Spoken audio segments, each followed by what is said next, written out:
Welcome to our YouTube channel. Guys एक बार फिर से आपका अपने इस परिवार में स्वागत है। गाइस आज की वीडियो में बात करने वाले हैं, जैसा आप सभी को पता है अपना जो सेशन चल रहा है सैनी बैच का। सैनी बैच में हम मिडवाइफरी पढ़ रहे हैं, तो मिडवाइफरी का आज यूनिट नंबर 13 हम देखने वाले हैं। ठीक है, तो यहाँ पे आपका पहला टॉपिक दिखाई दे रहा है। यूनिट नंबर 13 में पूछा जा रहा है कि गर्भावस्था में जो प्रेगनेंसी में एनीमिया होता है ये क्या है, एनीमिया क्या है, सब कुछ उदाहरण देकर समझाएं। तो इसका उत्तर क्या है, गर्भावस्था में गर्भावस्था में यदि एचबी का स्तर 11 ग्राम, ठीक है, 11 ग्राम प्रति डेकालीटर से कम हो जाए तो उसे एनीमिया कहते हैं। WHO के अनुसार पहली तिमाही में 11 से कम, दूसरी और तीसरी तिमाही में 10.5 से कम और प्रसव के बाद 10 से कम होना एनीमिया है। ठीक है, देखिए सब कुछ डेटा यहाँ पे लेटेस्ट अपडेट के अनुसार हम बता रहे हैं। तो आपकी किताबें में कुछ और हो सकती हैं, तो क्योंकि आपकी किताबें भाई ओल्ड हैं और ये लेटेस्ट अपडेट 2025 आज की डेट में है, तो आप इसी को ध्यान में रखना है। पूरा आपको विस्तार पूर्वक यहाँ पे बता दिया जा रहा है कि भैया गर्भावस्था में यदि हेमोग्लोबिन एचबी का स्तर 11 ग्राम डेकालीटर से कम हो जाए तो उसे एनीमिया कहते हैं। और WHO के अनुसार पहली तिमाही में 11 से कम, दूसरी और तीसरी तिमाही में 10.5 से कम, प्रसव के बाद 10 से कम होना एनीमिया है।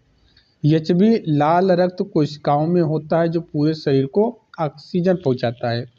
ठीक है, जो हेमोग्लोबिन है एचबी है, ठीक है, ये किस में होता है सर, आरबीसी में होता है। ठीक है, अच्छा आरबीसी का काम क्या है, लाल रक्त कोशिकाओं में होता है जो पूरे ऑक्सीजन पहुंचाता है। आरबीसी का काम क्या है, जो बॉडी में ऑक्सीजन है इसको इसका स्थानांतरण करना, ठीक है, शरीर के सभी अंग तक पहुंचाना। ठीक है, आरबीसी का ये काम हो गया। अब देखिए गर्भ में जो बच्चा है, बच्चा भी माँ से ही ऑक्सीजन लेता है, इसलिए एनीमिया होने पर माँ और बच्चा दोनों को खतरा हो जाता है। ठीक है, तो ये चीज़ होती है एनीमिया। उम्मीद करते हैं ये चीज़ें आपके समझ में आ गई होंगी। एग्जाम्पल के तौर पे समझेंगे, मान लीजिए कि राधा नाम की 28 साल की एक गर्भवती महिला है, 7 महीने का प्रेगनेंसी है उनको। ठीक है, वह शाकाहारी और चाय बहुत पीती है। ठीक है, चाय पीने से भी एचबी लेवल कम होता है। ठीक है, एचबी लेवल कम होता है, वो चाय पीती हैं। क्लिनिक में जांच हुई तो उसका एचबी सिर्फ 9.2 ग्राम निकला, मतलब उसे मध्यम एनीमिया है।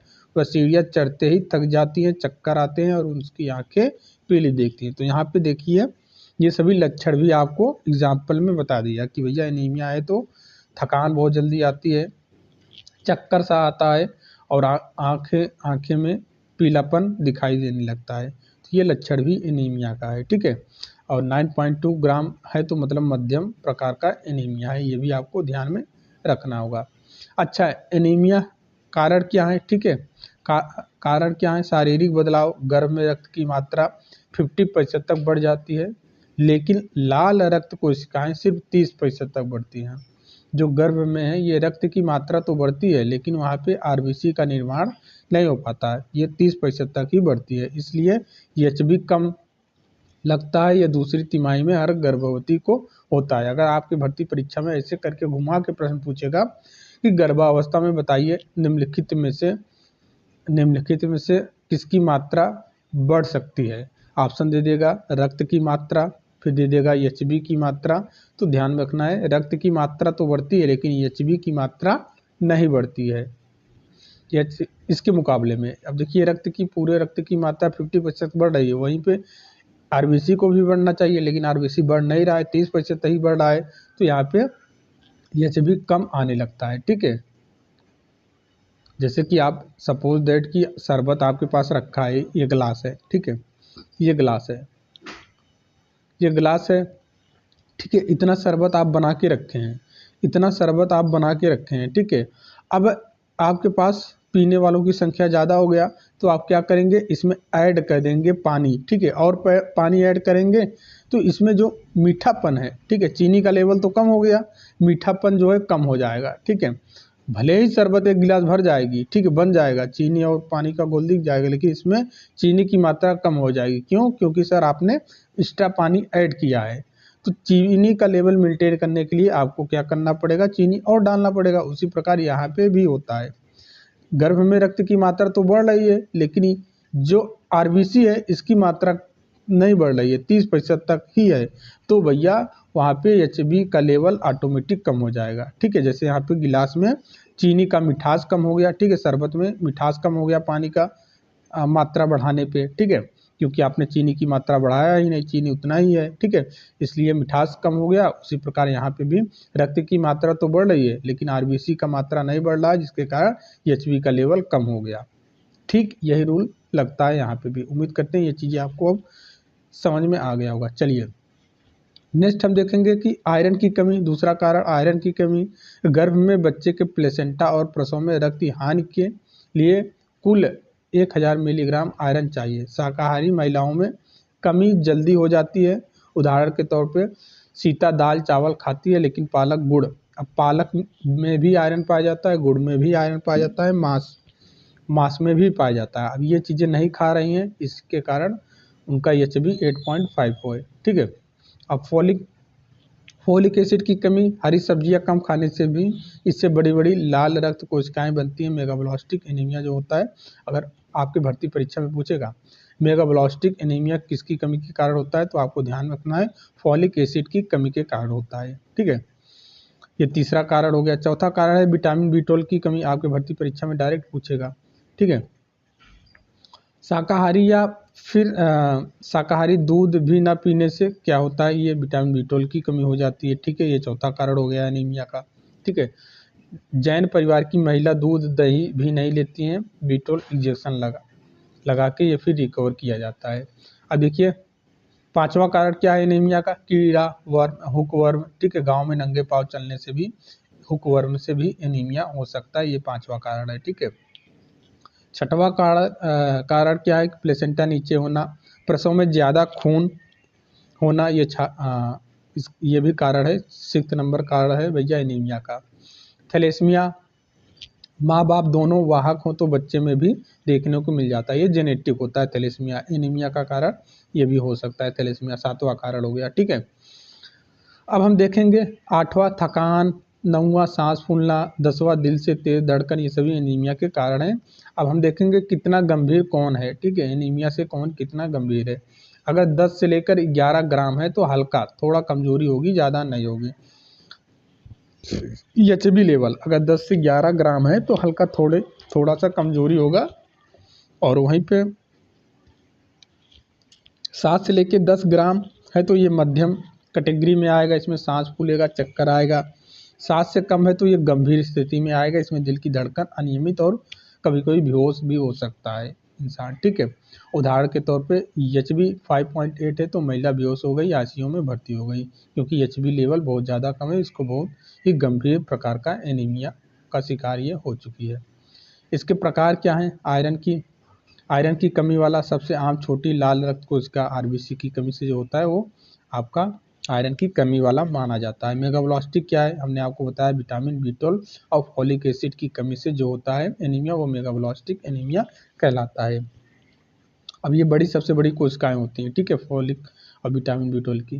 थैलेसीमिया मैंने आपको बताया कि जेनेटिक प्रकार का ये एनीमिया है, जन्म से ही हेमोग्लोबिन इसमें नहीं बनता है थैलेसीमिया में। ठीक है, कीड़े वाला मैंने आपको बताया। तो ये सभी एनीमिया के प्रकार हैं।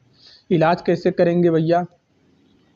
इलाज के लिए आयरन पालक 100 ग्राम, ठीक है, 2.5 मिलीग्राम के साथ लेना होगा। ठीक है, उसके बाद गुड़ अनार मांस, मतलब 100 ग्राम आप पालक खा रहे हो तो उसमें 2.7 मिलीग्राम आपको आयरन मिलेगा। ठीक है, कहने का मतलब ये पालक अगर आप सेवन कर रहे हैं 100 ग्राम मतलब एक पाव से एक बंडल। ठीक है, मार्केट में मिलता है बंडल के हिसाब से, एक बंडल 5 रुपये 10 रुपये का ये लोग देते हैं। और प्रोटीन अगर आप एक कटोरी दाल पीते हैं, ठीक है, तो 8 ग्राम आपको आयरन मिलेगा। ठीक है, अंडा दूध इन सब चीज़ को सेवन करने से एनीमिया को रिकवर किया जा सकता है। विटामिन सी नींबू पानी आयरन में सोखने में मदद करता है, ये भी मदद करता है एनीमिया को भगाने में। ठीक है, अब दवाएं की बात कर लें, एनीमिया के लिए कौन कौन सी दवाएं हैं, तो फेरस सल्फेट दिया जाता है 200 मिलीग्राम प्रतिदिन, ठीक है, 200 मिलीग्राम प्रतिदिन फेरस सल्फेट दिया जाता है। सुबह शाम बीडी ये दिया जाता है, भाई बीडी खाओ, फेरस सल्फेट 200 मिलीग्राम प्रतिदिन। फॉलिक एसिड दिया जाता है 1 मिलीग्राम प्रतिदिन, ठीक है, ये भी बीडी में ही दिया जाता है। B12 इंजेक्शन अगर ज़्यादा है तो भैया, अगर कमी हो तो हफ्ते में 1 दिन देते हैं, B12 की कमी है तो हफ्ते में 1 इंजेक्शन देते हैं, या तो फिर B12 का 1 टेबलेट ही आता है। खून चढ़ाना, अगर ज़रूरत पड़ने पे HB लेवल ज़्यादा कम है, सांस से कम है, या फिर दिल की समस्या है तो यहाँ पे खून चढ़ाते हैं, ठीक है।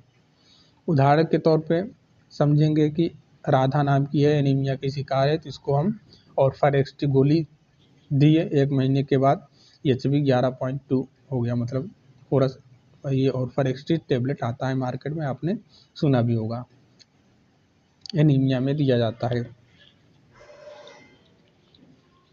अब देखिए, रक्तस्राव तुरंत हो तो अस्पताल भेजें, माँ बच्चे पर क्या असर है, ठीक है, एनीमिया और माँ बच्चे पे किस प्रकार से असर डालता है वो हम देखेंगे।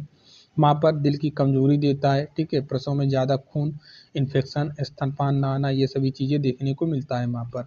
अब बच्चे पर एनीमिया क्या असर डालता है, समय से पहले जन्म हो जाना बच्चे का, ठीक है, वजन कम होना, 2 किलो से कम हो जाना, ये असर डालता है बच्चे पर एनीमिया। अगर माँ को है तो भैया बच्चा जो टाइम है 37 सप्ताह से पहले वो जन्म हो सकता है, उसका वजन जो 2.5 kg है उससे कम हो सकता है, ठीक है, और कभी कभी गर्भ में भी मृत्यु हो सकता है, ये देखने को मिलता है बच्चे में, ठीक है। चलिए अब हम पढ़ेंगे एक्टोपिक प्रेगनेंसी क्या है, ठीक है, उदाहरण देकर समझाएं। एक्टोपिक प्रेगनेंसी फिगर के माध्यम से समझाएंगे आपको। देखिए, ये पूरा आपको दिखाई दे रहा है क्या सर, यूट्रस, ठीक है, यहाँ पे यूट्रस दिखाई दे रहा है, ठीक है। अब जैसे आपको पता है, जब ओवम, ठीक है, फर्टिलाइज होता है, कहाँ पे फर्टिलाइज होता है सर, एम्पुला भाग में, फेलोपियन ट्यूब के एम्पुला भाग में फर्टिलाइज होता है, यहाँ पे फर्टिलाइज होता है, ठीक है। फिम्ब्रिया से ओवम निकलता है, ठीक, ओव्यूलेशन होता है, ठीक है, फिम्ब्रिया लेके आती है एम्पुला में, फिर स्पर्म, मेल का स्पर्म यहाँ पे डिपॉजिट होता है, तो यहीं जाके मिलता है, तो यहाँ पे निषेचित होता है, फर्टिलाइज होता है, ठीक है। ये चीज़ आपको समझ में है, समझ में आया है, ये पढ़ा चुके हैं। तो भैया इसमें क्या रहता है, ठीक है, इसमें क्या रहता है, एक्टोपिक प्रेगनेंसी में क्या रहता है, जो ओवम है ये फर्टिलाइज होने के बाद ये यूट्रस की जो एंडोमेट्रियम दीवार है, ठीक है, यहाँ पे आना चाहिए, ठीक है, यहाँ पे इसको चिपकना चाहिए, यहाँ पे इम्प्लांट होना चाहिए, लेकिन यहाँ पे एक्टोपिक प्रेगनेंसी में यहाँ पे इम्प्लांट नहीं होता है। इसके अलावा ये कहीं भी जाके कर सकता है, जैसे कि यहाँ पे देखिए एब्डोमिनल में आके इम्प्लांट हो गया, ठीक है। यहाँ पे देखिए मोस्ट जो कॉमन देखा जाता है एक्टोपी में, ये फेलोपियन ट्यूब में ही क्या होता है सर, इम्प्लांट हो जाता है, जहाँ से निषेचित हुआ वहीं पे ही जाके इम्प्लांट हो गया, तो यही एक्टोपिक प्रेगनेंसी का कारण है, ठीक है। अगर जो ओवम है, ठीक है, ये भ्रूण है, ठीक है, यहाँ पे एंडोमेट्रियम की दीवार से ना इम्प्लांट होकर एंडोमेट्रियम के अलावा कहीं और जाके इम्प्लांट हो रहा है, तो वो एक्टोपिक प्रेगनेंसी का उदाहरण हो जाता है। देखिए यहाँ पे एब्डोमिनल में इम्प्लांट हुआ है, ठीक है, उसके बाद ये देखिए यहीं पे ओवेरियन में ही इम्प्लांट हो गया, ठीक है, यहीं पे निषेचित हो गया, यहीं पे इम्प्लांट हो गया, तो ये एक्टोपिक प्रेगनेंसी है। यहाँ पे इम्प्लांट हो गया, एक्टोपिक प्रेगनेंसी है, ठीक है। जबकि सच्चाई यही है कि यहाँ पे इम्प्लांट होना चाहिए, एंडोमेट्रियम पे इम्प्लांट होना चाहिए, तो एंडोमेट्रियम पे इम्प्लांट नहीं हो रहा है। यहाँ देखिए सर्वाइकल में आके इम्प्लांट हो गया है, यहाँ देखिए सर्वाइकल में इम्प्लांट हो गया, यहाँ पे आना इम्प्लांट होना चाहिए एंडोमेट्रियम की दीवार पे, लेकिन सर्वाइकल में आके इम्प्लांट हो गया है, तो ये एक्टोपिक प्रेगनेंसी का एग्जाम्पल है, ठीक है। इसी को एक्टोपिक प्रेगनेंसी बोलते हैं। अब हम थियरी पढ़ेंगे, फिगर में आपने समझ लिया। अब हम देखेंगे भैया थियरी में, जब निषेचित अंडा, हमने आपको बताया ना, जब फर्टिलाइज होता है तो ये गर्भाशय के बाहर, ठीक है, मतलब एंडोमेट्रियम पे होना चाहिए, लेकिन एंडोमेट्रियम पे नहीं इम्प्लांट हो रहा है, इसके अलावा ये कहीं और जाके इम्प्लांट हो गया और बढ़ने लगा, तो यही एक्टोपिक प्रेगनेंसी कहलाती है। 95% मामलों में फेलोपियन ट्यूब में ही होता है, जो हमने आपको बताया ना ऊपर, यहाँ पे 95%, यहाँ पे देखिए, यहाँ पे लिख भी दिया गया है, मोस्ट कॉमन की फेलोपियन ट्यूब में ही इम्प्लांट हो गया है, एंडोमेट्रियम में नहीं आया है, ठीक है। तो ये एक्टोपिक प्रेगनेंसी का परिभाषा है, इसी को एक्टोपिक प्रेगनेंसी बोलते हैं। अगर ट्यूब फट जाती है तो पेट में खून भर जाता है और जान जा सकती है। अब देखिए समय पे अगर जांच नहीं किया गया, जांच से पता नहीं चला, ठीक है, तो क्या होता है वहीं पे फैलोपियन ट्यूब में बच्चा बढ़ेगा, ठीक है, और क्या होगा, एक ऐसी स्थिति आएगी कि फैलोपियन ट्यूब फट जाएगी, जिससे पेट में खून भर जाएगा और जान जा सकती है, ठीक है, माँ की। अब उदाहरण के तौर पे यहाँ पे उदाहरण भी हमने लिख दिया है कि रीना 26 साल, ठीक है, 26 साल की है, इसने कॉपर टी लगवाई थी, 6 हफ्ते बाद उसे दाहिनी निचले पेट में तेज दर्द हुआ, ठीक है। अब हल्का रक्तस्राव हुआ, अल्ट्रासाउंड में गर्भाशय खाली था, अल्ट्रासाउंड हुआ तो पता चला कि एंडोमेट्रियम पे बच्चा है ही नहीं, ठीक है, लेकिन दाहिनी ट्यूब में 2 सेंटीमीटर का थैला दिखा। वह थैला दाहिनी ट्यूब में दिखा क्यों? क्योंकि एक्टोपिक प्रेगनेंसी था, बच्चा वहाँ पे इम्प्लांट हुआ था, जिसके कारण भैया उसको तेज दर्द हो रहा है, ब्लीडिंग हो रहा है, ठीक है, समझ में आया। अब यहाँ पे बताया भी गया कि एक ट्यूबल एक्टोपिक था। कहाँ लग सकता है? ज़्यादातर ट्यूब के बीच वाले हिस्से एम्पुला में लगता है, जो मैंने आपको फिगर में समझा दिया। कभी अंडाशय, गर्भाशय, ग्रीवा या फिर पेट में भी जाके चिपक सकता है, तो एक्टोपिक प्रेगनेंसी में, ठीक है। अब देखिए उदाहरण, एक महिला का गर्भ में पेट बढ़ रहा था, यूएसजी में पेट में भ्रूण दिखा, तो पेट में दिखा मतलब कि भैया इसको एब्डोमिनल एक्टोपिक प्रेगनेंसी है, ठीक है, ये भी आपको ध्यान में रखना होगा। चलिए, कारण क्या है भैया? एक्टोपिक प्रेगनेंसी के कारण क्या हो सकते हैं? तो जो फैलोपियन ट्यूब है इसमें सूजन दिखाई देता है, ठीक है, जो क्लमाइडिया या फिर गोनोरिया के कारण होता है, ठीक है। कॉपर टी या फिर गर्भ निरोधक गोलियां लेने से भी ये चीज़ देखने को मिलता है, एक्टोपिक प्रेगनेंसी, ठीक है। आपके भर्ती परीक्षा में डायरेक्ट प्रश्न पूछेगा, निम्नलिखित में से बताइए एक्टोपिक प्रेगनेंसी के कारण क्या है या फिर क्या नहीं है, तो आपको ध्यान में रखना है। फैलोपियन ट्यूब में सूजन भी एक्टोपिक प्रेगनेंसी का कारण बन सकता है। कॉपर टी या फिर गर्भ निरोधक गोलियां लेने से भी एक्टोपिक प्रेगनेंसी का कारण बन सकता है। पहले से एक्टोपिक हुआ है तो इस बार भी एक्टोपिक होने का चांसेस है। आईवीएफ करवाया है तो भी एक्टोपिक प्रेगनेंसी बन सकती है। ये सभी कारण हैं, ठीक है। एग्जाम्पल के तौर पर 2 बार एबॉर्शन करवाने वाली महिला को पीआईडी था, ट्यूब बंद हो गई, मतलब इसको एक्टोपिक प्रेगनेंसी हुआ है, ठीक है। बहुत बार, ठीक है, इसमें बहुत कुछ देखने को नहीं मिलता है, आपको बस कारण यही समझना है। अब लक्षण कैसे आप जानेंगे एक्टोपिक प्रेगनेंसी का? तो पीरियड में देरी, पीरियड नहीं आएगा समय से, एक तरफ पेट दर्द या फिर दाहिना या फिर बायां हिस्सा दर्द होगा। तो ये आपकी भर्ती परीक्षा में पूछेगा, निम्नलिखित में बताइए कौन सा एक्टोपिक प्रेगनेंसी का लक्षण नहीं है या फिर कौन सा लक्षण है? तो पीरियड में देरी होना, एक तरफ पेट में दर्द, ठीक है, यौन से भूरा या फिर लाल रक्त बहना, ठीक है, अगर ट्यूब फटे हैं तो कंधे में दर्द होगा, खून पेट में जाने से और बेहोशी भी हो सकती है। तो ये सभी एक्टोपिक प्रेगनेंसी के लक्षण हैं, ठीक है। जांच कैसे करेंगे भैया? जांच करने के लिए क्या करेंगे? मूत्र की जांच आपको अच्छे से पता है, HCG हार्मोन ब्लड में भी पाया जाता है, यूरिन में भी पाया जाता है, जो प्रेगनेंसी का पता लगाता है HCG हार्मोन, ठीक है। मूत्र की जांच करेंगे तो भैया पता चल जाएगा कि गर्भ है कि नहीं है, तो ये पॉजिटिव आएगा तो समझ जाना है कि गर्भ है, प्रेगनेंसी है, ठीक है, ये जांच हो गया। उसके बाद खून में बीटा सेल HCG धीरे धीरे बढ़ता है, 48 घंटे में दुगना नहीं होता है, ठीक है, लेकिन धीरे धीरे बढ़ता है, 48 घंटे में दुगना नहीं होता है, तो समझ जाना कि भैया एक्टोपिक प्रेगनेंसी। अल्ट्रासाउंड से, टीवीएस से भी पता चल जाता है, गर्भाशय खाली, ट्यूब में मांस, तो भी समझ जाना है, ठीक है। उदाहरण के तौर पे रीना बीटा HCG 1800 था, 48 घंटे बाद पता चला वो 2200 हो गया, ठीक है, तो ये बहुत कम बढ़ा, ठीक है। एक्टोपिक प्रेगनेंसी का कारण यही है, ठीक है, मतलब ये जांच से पता चल गया। इलाज क्या है सर? इलाज क्या है? अगर ट्यूब फटी नहीं है तो बीटा HCG 5000 से कम हो तो आप इंजेक्शन दे सकते हैं, मेट्रोक्सेट का इंजेक्शन दे सकते हैं। रीना स्थिर थी, दवा दी गई 1 हफ्ते में, वो 600 हो गया, तो इससे ठीक हो जाता है, ठीक है। अब ऑपरेशन से ट्यूब फट जाए, दवा ना चले तो लेप्रोस्कोपी के माध्यम से ट्यूब निकालने या फिर खोलकर साफ करने से भी ये चीज़ें हो सकता है, इलाज इसका हो सकता है। एक महिला का ट्यूब फट गया, पेट में लगभग 800 मिलीलीटर खून बह गया, तो उसको तुरंत ऑपरेशन करना पड़ा, ठीक है। चलिए, अब हम पढ़ेंगे यहाँ पे जो स्टाफ नर्स के लिए, ये बहुत ही फेवरेट है, स्टाफ नर्स में बहुत प्रश्न बनता है और अच्छे एग्जाम में भी आपके पूछे जाते हैं, जैसे D+B का पेपर हुआ, तो ये D+B का फेवरेट है।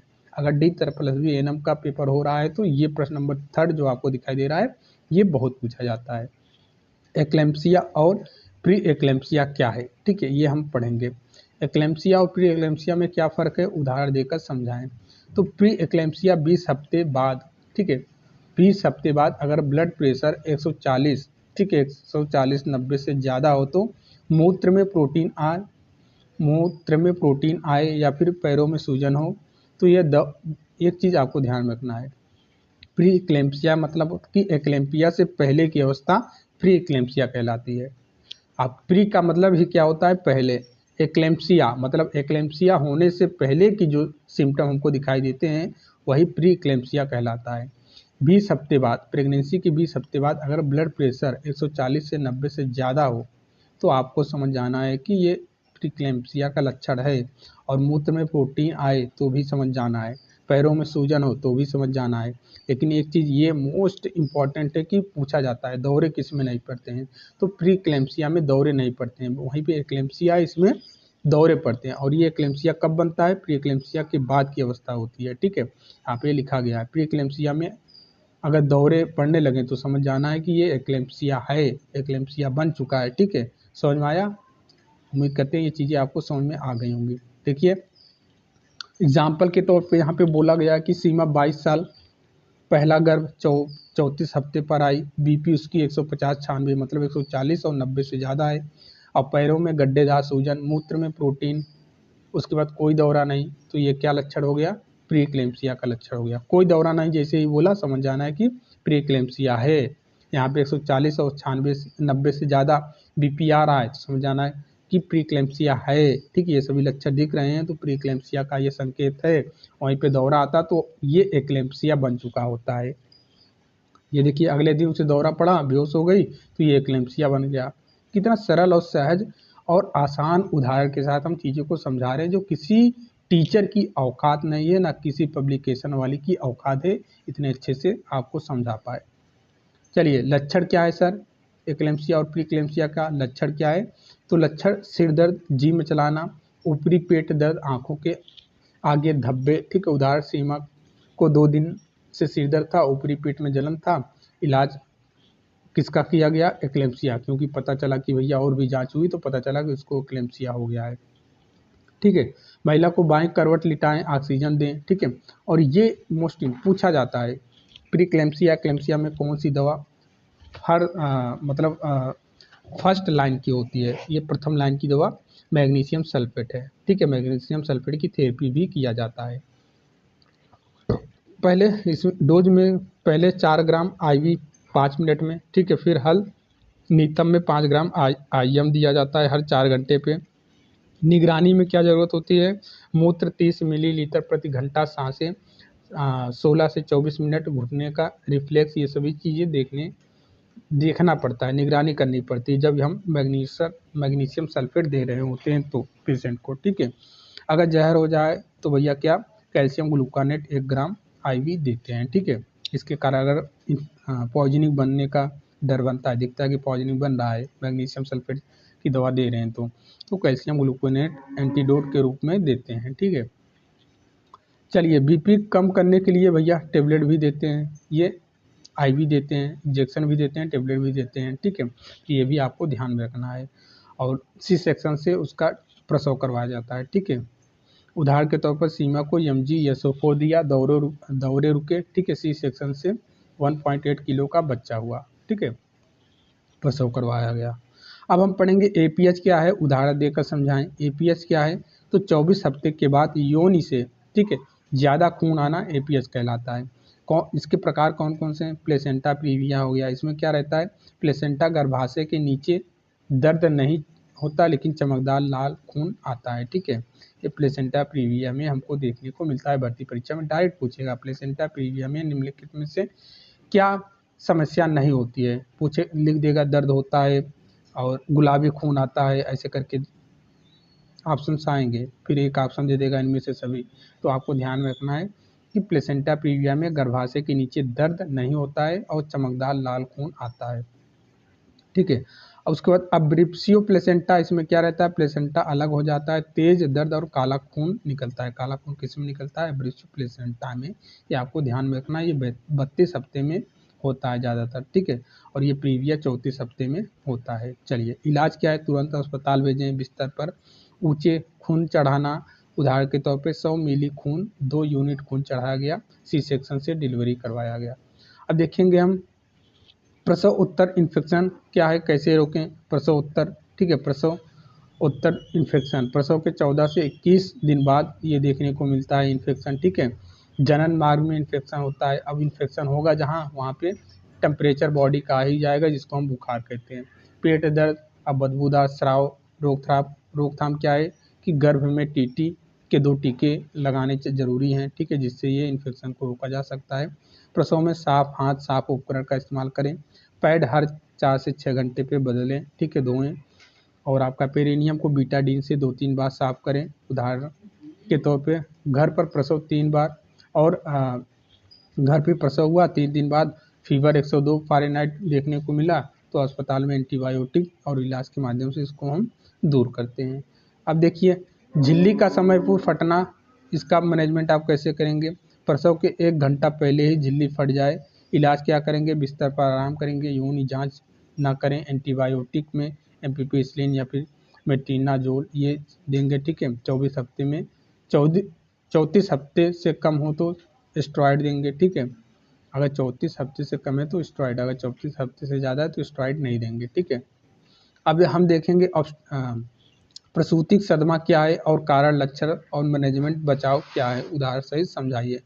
तो ऑब्स्टेट्रिक शॉक क्या है, ठीक है, प्रसूति सदमा जिसको बोलते हैं। तो गर्भावस्था या फिर प्रसवोत्तर में रक्तचाप अचानक गिरना ही आपका क्या है, इसमें क्या है, अगर गर्भावस्था है या फिर प्रसव हो चुका है या फिर प्रसव के समय या प्रसव के बाद अचानक हम देखें सिस्टोलिक बीपी 90 mmHg और ऊतक को ऑक्सीजन न पहुंचना, क्या कहलाता है सर, इसमें क्या है, टिश्यू बीपी कम होने के कारण जो भी टिश्यूज हैं बॉडी के, यहाँ पे ऑक्सीजन नहीं पहुंचती है, जिसके कारण हमको ऑब्स्टेट्रिक शॉक देखने को मिलता है, ठीक है। ये एग्जाम्पल दिया गया है, आप पढ़ लेना इसको, ठीक है। कारण क्या है भैया, ज़्यादा ब्लीडिंग होना, ठीक है, APH या PPH में सबसे आम बात है ये प्रसूति सदमा, ठीक है। उदाहरण के तौर पे प्लेसेंटा प्रीविया में 800 ml खून निकल गया, जिससे ऑब्स्टेट्रिक शॉक्स हो गया महिला को, ठीक है। इन्फेक्शन है, सेप्सिस है, ठीक है, वो इन्फेक्शन प्रसवोत्तर के बाद देखने को मिलता है, जिसके कारण भी ऑब्स्टेट्रिक सदमा हो सकता है महिला को। तो ये आप पढ़ लेना अच्छे से। अब हम यहाँ पे देखेंगे ABCD का अप्रोच क्या होता है। ABCD अप्रोच क्या होता है सर, ABCD का मतलब A से एयरवे साफ रखें, ब्रीदिंग, ऑक्सीजन, मास्क, ठीक है। C का मतलब सर्कुलेशन, ये आप अच्छे से पढ़ लेना। D, ठीक है, पूरी थियरी को अच्छे से यहाँ पे समझ लेना। अब हम पढ़ेंगे गर्भावस्था में ट्यूबरक्लोसिस का मैनेजमेंट और बचाव कैसे करेंगे। टीबी, गर्भावस्था में टीबी हो गया तो उसका उपचार और मैनेजमेंट कैसे करेंगे।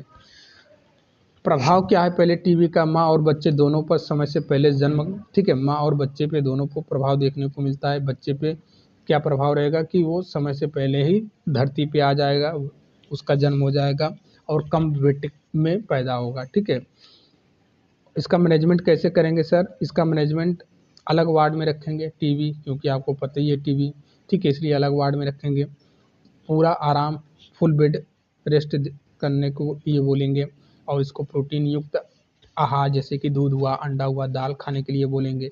एंटी टीबी दवाएं देंगे, ठीक है। कैटेगरी फर्स्ट में नया मामला है तो 2 महीने आइसोनियाज एच देंगे, रिफापिसिन देंगे, ये सभी दवाइयाँ हैं, एंटीबायोटिक, एथम, ठीक है। और हर अब 4 महीने H+ आ रहे तो सुरक्षित गर्भ में क्या करेंगे हम, ATT देंगे, ठीक है। ये आप पढ़ लेना, आपके भर्ती परीक्षा में वैसे इंपॉर्टेंट है नहीं, इतना डीप में नहीं पूछता है, लेकिन पढ़ना जरूरी है, ठीक है। अब यहाँ पे बताया गया है कि भैया बचाव कैसे करेंगे, तो हाथ धोना, दस्ताने पहने उतारने से पहले 1 मिनट बाद साबुन से, ठीक है, PP गाउन से, मास्क, दस्ताने, ये सभी चीज़ें बचाव में हो गया। BCG का टीका जन्म के बाद, ये सभी चीज़ें बचाव हो गई, ठीक है। उसके बाद नेक्स्ट यहाँ पे बोला जा रहा है कि भैया डायबिटीज़ है, ठीक है, प्रेगनेंसी में, तो उसका मैनेजमेंट, लक्षण, निदान, उपचार क्या है, ये सभी चीज़ें आपको बताना है। तो प्रकार क्या हो गया, पहले कि प्री, उसके बाद टाइप 1 या फिर टाइप 2 है, ये देखा जाता है, डायबिटीज टाइप 1 है कि टाइप 2 है, ये चीज़ देखा जाता है। फिर उसके बाद जीडीएम देखा जाता है, गर्भ में पहली बार है कि दूसरी बार है कि, ये सभी चीज़ें देखी जाती हैं, ठीक है। ये सारे यहाँ पे बताया गया, आप अच्छे से समझ के और पढ़ लेना, ठीक है। आर एच असंगति इम्पॉर्टेंट है, ठीक है, ये आपके भर्ती परीक्षा में कई बार पूछा गया है, ठीक है, यहाँ से प्रश्न कई बार पूछा गया है। आर एच असंगति क्या है, कारण, प्रभाव, उपचार और बचाव बताइए। तो आर एच असंगति में आपको हम बता दें पहले कि इसमें क्या रहता है, जैसे कि देखिए इसमें क्या रहता है, यहाँ पे दो फिगर आपको दिखाई दे रहे हैं, ठीक है, R H negative red blood cells, ठीक है, और ये R H positive red blood cells है। पॉजिटिव में क्या रहेगा, ये जगह जगह पे प्रोटीन आपको दिखाई दे रहा है ना, ये प्रोटीन क्या करेंगे, आरबीसी को नष्ट करने का काम करेंगे, ठीक है, आरबीसी को नष्ट करने का काम करेंगे, जिससे क्या होगा, आरबीसी नष्ट होगी, खत्म होगी, ठीक है। जब आरबीसी खत्म होगी तो आपको पता ही है क्या क्या दिक्कत होगा, एचबी लेवल कम हो जाएगा, ठीक है, तो जिससे पीलिया का शिकार, जॉइंडिस का शिकार होने लगेगा। तो ये चीज़ आपको समझ में आ गया। पॉजिटिव में क्या रहता है, प्रोटीन इस पे जमा हो जाते हैं, ठीक है, आरबीसी पे, और जब प्रोटीन जमा हो जाएंगे तो ये क्या करेंगे भैया, इसकी सतह पे, आरबीसी की सतह पे जमा होंगे और ये नष्ट करेंगे आरबीसी को, ठीक है। अब निगेटिव रहेगा तो उस पर किसी प्रकार का प्रोटीन नहीं दिखेगा। जैसे ही पॉजिटिव होगा, आर एच पॉजिटिव हुआ तो वो आरबीसी की संख्या को कम करेंगे, उसको नष्ट करेंगे, तो इससे बच्चे में या फिर इंसान में क्या देखने को मिलेगा, आरबीसी की लेवल कम होने लगेगी, ठीक है। जब आरबीसी की लेवल कम होगा तो दिक्कत बहुत सारा देखने को मिलेगा। आइए अब थियरी में हम समझते हैं कि क्या क्या होता है। देखिए आर एच असंगति क्या है, अगर माँ आर एच नेगेटिव है, बच्चा आर एच पॉजिटिव है, तब ये देखने को मिलता है, ठीक है, आर एच नेगेटिव है, बच्चा आर एच पॉजिटिव है, तो ये देखने को मिलता है। फिर माँ में एंटीबायोटिक्स बनते हैं जो अगले गर्भ के बच्चे में आरबीसी नष्ट करता है। फर्स्ट प्रेगनेंसी में हमने देखा आर एच नेगेटिव हुई माँ, आर एच पॉजिटिव हुआ बच्चा, तो कोई दिक्कत नहीं है। जब लेकिन यही दिक्कत कब होगी, जब दूसरी प्रेगनेंसी बनेगी, तो वहाँ पे जो दूसरा बच्चा गर्भावस्था में पल रहा है, तो उस पर ये प्लेसेंटा को पार करके जो आर एच पॉजिटिव आया, ये आर एच माँ निगेटिव हुआ, बच्चा आर एच पॉजिटिव हुआ, ठीक है, पहले प्रेगनेंसी में। जब दूसरी प्रेगनेंसी हुई तो ये दोनों मिलकर क्या बना देंगे, आर एच पॉजिटिव बना देंगे, ठीक है। अब ये आर एच पॉजिटिव बन जाएगा तो ये प्लेसेंटा को पार करके जो दूसरी वाले गर्भावस्था में बच्चा पल रहा है उस पर दिक्कत देने लगेगा, उसकी आरबीसी को कम करने लगेगा, प्लेसेंटा पार करके पहुंच जाता है, ठीक है। तो बच्चों में आरबीसी की नष्ट होने लगती है। कहने का मतलब है कि जो आर एच असंगति है ये पहली प्रेगनेंसी में हमको नहीं पता चलता है, ठीक है, लेकिन दूसरी प्रेगनेंसी में हमको ये देखने को मिलता है, खतरनाक बन जाता है, ठीक है। इसीलिए भैया एंटी डी दिया जाता है, ठीक है, प्रेगनेंसी के बाद, पहले प्रेगनेंसी के बाद। देखिए उदाहरण के तौर पे समझेंगे, पहला बच्चा, ठीक है, आर एच निगेटिव, पिता आर एच पॉजिटिव, बच्चा आर एच पॉजिटिव हुआ, प्रसव में माँ के खून में R H antigen anti D बने, जिससे दूसरे बच्चे को दिक्कत हो गया, ठीक है, दूसरा बच्चा, दूसरा गर्भ हुआ है, दूसरा बच्चा, इसमें एंटी डी जो है ये प्लेसेंटा पार करके बच्चे की आरबीसी को नष्ट करने लगा। जब ये एंटी डी आया, प्लेसेंटा को पार किया, बच्चे की दूसरी वाली प्रेगनेंसी की बात हो रही है यहाँ पे, दूसरा गर्भ में, तो ये बच्चे की आरबीसी को नष्ट करने लगा, ठीक है, जिससे हमको क्या देखने को मिला, बच्चे में एनीमिया, पीलिया, हृदय गति रुकना और मृत्यु भी हो सकती है, ये चीज़ें हो गया। तो इसका इलाज, इसका समाधान क्या है, जन्म के 72 घंटे के अंदर एंटी डी इम्यूनोग्लोबिन 300 मिली माइक्रोग्राम IM दिया जाता है पहली गर्भ में, ताकि दूसरे गर्भ में बच्चे को दिक्कत देखने को ना मिले, ठीक है। गंभीर मामला है तो इंट्रायूट्राइन ट्रांसफ्यूजन किया जाता है, ठीक है। समझ में आ गया आर एच असंगति के बारे में? बिल्कुल सर, बिल्कुल समझ में आ गया। हम पढ़ेंगे यौन संचारित एवं प्रजनन पथ इन्फेक्शन क्या होता है, STI और RTI के इसके कारण क्या है, लक्षण क्या है, उपचार क्या है, रोकथाम क्या है, ये सब हम देखने वाले हैं STI और RTI के। चलिए, यौन संचारित और प्रजनन पथ के इन्फेक्शन कई तरह के रोगाणुओं से होते हैं, जैसे कि बैक्टीरिया में क्या होगा, गोनोरिया, आपके भर्ती परीक्षा में डायरेक्ट पूछेगा। गोनोरिया किसके कारण होता है, बैक्टीरिया के कारण, वायरस के कारण, फंगल के कारण, ठीक है। तो आपको ध्यान रखना है कि गोनोरिया जो है ये बैक्टीरिया के कारण होता है।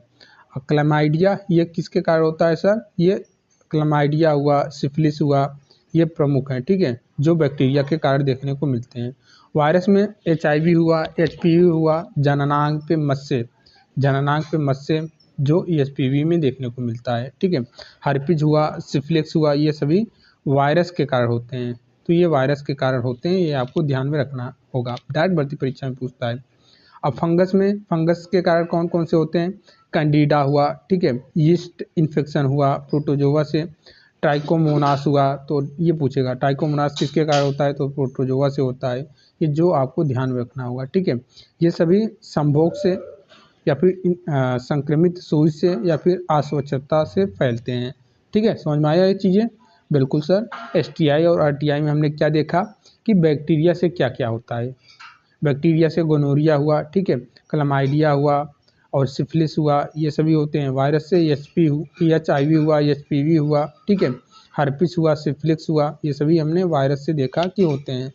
फंगस से जैसे कि कैंडिडा हुआ, ईस्ट इन्फेक्शन हुआ और प्रोटोजोआ से ट्राइकोमोनास हुआ, ये सभी चीज़ें आपको भर्ती परीक्षा में 1 लाइन में पूछ लेता है, ठीक है।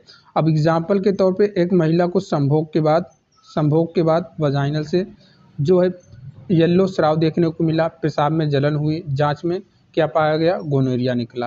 तो लक्षण क्या हैं, लक्षणों के आधार पर इलाज किया गया। सामान्य योनि स्राव, सफ़ेद, पीला, हरा, ये सब चीज़ें जो दिखा हमको, उसी के आधार पे हमने ट्रीटमेंट किया। पेशाब करते समय जलन दर्द महसूस होता है तो जननांग क्षेत्र में खुजली, झुंझुनी, छाले, फोड़े, मस्से दिखते हैं तो निचले पेट में दर्द, नाभ के नीचे और संभोग के बाद रक्तस्राव भी आम है। कभी कभी कोई लक्षण नहीं दिखता है, खासकर महिलाओं में, ठीक है। ये चीज़ें आपको ध्यान में रखना होगा, ठीक है। और बाकी ये चीज़ें पढ़ लेना, वही चलता है भैया। फ्लुकोनाजोल अब टेबलेट दिया जाता है, ठीक है, एजिथ्रोमाइसिन दिया जाता है और डाइक्सोसाइक्लिन दिया जाता है 100 mg, डॉक्सी दिया जाता है 7 दिन के लिए, ठीक है। ये सभी दवा के बारे में बताया गया है, तो आप इसको पढ़ लेना, कोई दिक्कत है नहीं यहीं पे। एबॉर्शन के प्रकार और मैनेजमेंट बताइए, तो ये पढ़ लेना, ठीक है। पीडीएफ भेज दूंगा, वहाँ से आप पढ़ लेना। वीडियो बहुत लंबी हो रही है ऑलरेडी, ठीक है। और उसके बाद यहाँ पे एड्स HIV इन प्रेगनेंसी, इसका उपचार और प्रबंधन क्या, ये भी पढ़ लेना, ठीक है। अल्ट्रासोनोग्राफी और MRI का गर्भावस्था में उपयोग कब करें, ये पढ़ लेना आप पूरा, ठीक है। कुछ चीज़ें हम छोड़ देते हैं ताकि आपको पढ़ना पड़े मजबूरी में PDF, नहीं तो आप PDF ही नहीं पढ़ेंगे या फिर वीडियो ही नहीं पढ़ेंगे, ठीक है। इसलिए कुछ चीज़ें हम PDF में नहीं ऐड करते हैं, कुछ चीज़ें वीडियो में ऐड नहीं करते हैं। उसके बाद ये आपका 30 MCQ नीचे है, 5 ऑप्शंस वाले, आप ये MCQ को सॉल्व कर लेना, ठीक है। उम्मीद करते हैं सारी चीज़ें आपको समझ आ गई होंगी। तो मिलते हैं नेक्स्ट वीडियो में, तब तक के लिए जय हिंद, जय भारत।